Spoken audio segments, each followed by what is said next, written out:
कैली राना के नहीं जइया रे हरि वाले बंदे के लोड़ा मन के न जइया रे हरि वाले बंदे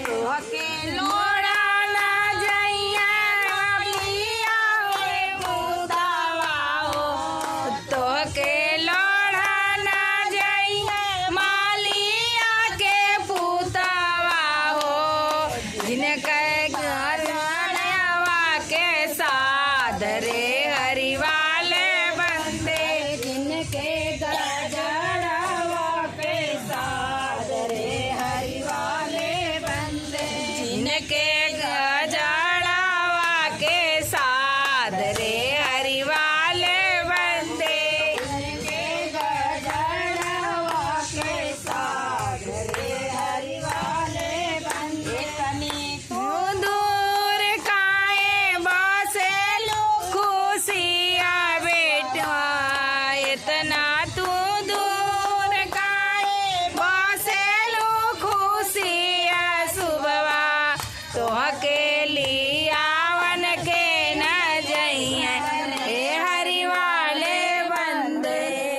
तो अकेली आवन के न जइया रे हरि वाले बंदे तो अकेली आवन के ले जइया रे हरि वाले बंदे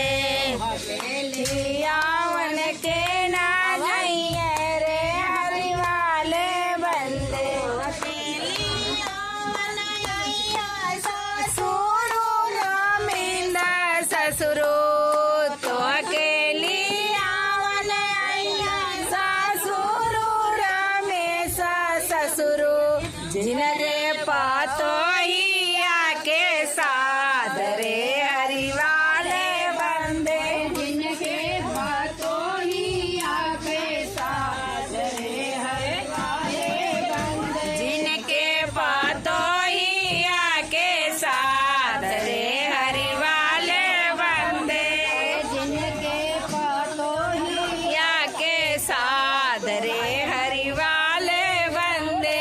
तो अकेली यानी तू दूर काहे बसे खुशिया बेटा इतनी तू दूर काहे बसे खुशिया सुबवा तो अकेली आवन के न जइया रे हरि वाले बंदे अकेले यावन के न जइया रे हरि वाले अरे तो अकेली आवन जइया ससुरो बैठुआ बसुरो ससुरो बैठुआ बसुरो जिनके भयो युवा के साथ रे हरि वाले बंदे जिनके भयो हुआ के साथ रे हरि वाले बंदे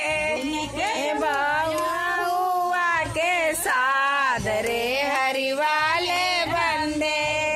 आया हुआ के साथ रे हरि वाले बंदे इतना तो दूर काहे बसेलू बेसिया सुबवा